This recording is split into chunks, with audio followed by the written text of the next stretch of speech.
டோரை க்ளோஸ் பண்ணி நானும் அவரும் தனியா இருந்தோம். எடுத்திருக்குள்ள அவர் என்ன கேட்டது, யூ பிளடி எப்படி நீ ரெக்கார்ட் பண்ண பிளடி பிளடினாரு.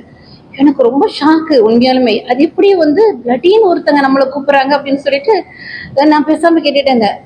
அப்போ ஒரு 12 தடவை இந்த வார்த்தையை சொன்னார். அப்புறம் சொன்ன, ஜி பிளடிங்கிற வார்த்தை இவ்வளவு பயன்படுத்துறீங்க, அப்படிதான் சொல்லுவேன். உன்னை எப்படி நீ ரெக்கார்ட் பண்ண, அது எப்படி நீ ரெக்கார்ட் பண்ண, உன்னை ஆப்பிள் போன்ல தானே கூப்பிட்டாங்க, உன்னை வாட்ஸ்அப்ல தானே கூப்பிட்டாங்க, உன்னை எப்படி ரெக்கார்ட் பண்ண அப்படின்னு சொன்னேன். எதுல எப்படி ரெக்கார்ட் பண்ணங்கிறது இல்லைங்க, இவ்வளவு மோசமா ஒருத்தர் பேசுனா எனக்கு ஒரு எவிடன்ஸ் வேணும், நான் ஒரு போலீஸ் கம்ப்ளைண்ட் பண்ணா எவிடன்ஸ் வேணும், நாளைக்கு உங்க பிள்ளைங்க உங்க பொண்டாட்டி எல்லாம் யாராவது மிரட்டணும், நீங்க வந்து ரெக்கார்ட் பண்ணி எவிடன்ஸ் வேண்டாமா அப்படின்னு.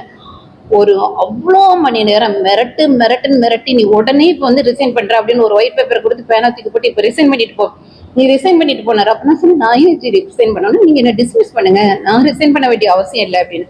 உன்னை யாரை இப்பவுமே அடிக்கணும், எவ்வளவு ஓட விட்டு அடிக்கணும்னு எல்லாமே தெரியும், நீ ஓடு நான் பாத்துக்கிறேன் அப்படின்னு சொன்னாரு. நிறைய பேசினார். அப்ப இடையில அசல், நீங்க எப்படி நம்புறீங்களோ நம்பலையோ, அசல் ஒரு சைக்கோ மாதிரி பிஹேவ் பண்ணாரு. இவர் பேசி அந்த பிளட்டிங்கிற வார்த்தையில கத்த ஆரம்பிச்சோன்னே என் 2 கண்ணுல இருந்து தண்ணி வந்துச்சு. நான் ஒரு நாளும் அழுகாதவள், எனக்கு இந்த அழுகிறது இது பண்றது ஷேட்டர் ஆகுறதெல்லாம் பண்ணவே மாட்டேன், ரொம்ப ஸ்ட்ராங் உமன். ஆனா 2 கண்ணுல இருந்து தண்ணி வருது. நான் வந்து என்னோட முந்தானி வந்து இப்படி தொடச்சுக்கிட்டே வந்து ரொம்ப ஸ்ட்ராங்கா உட்காந்து கேட்டுக்கிட்டே இருக்கிறேன், என்னதான் பண்றாரு அப்படின்னு.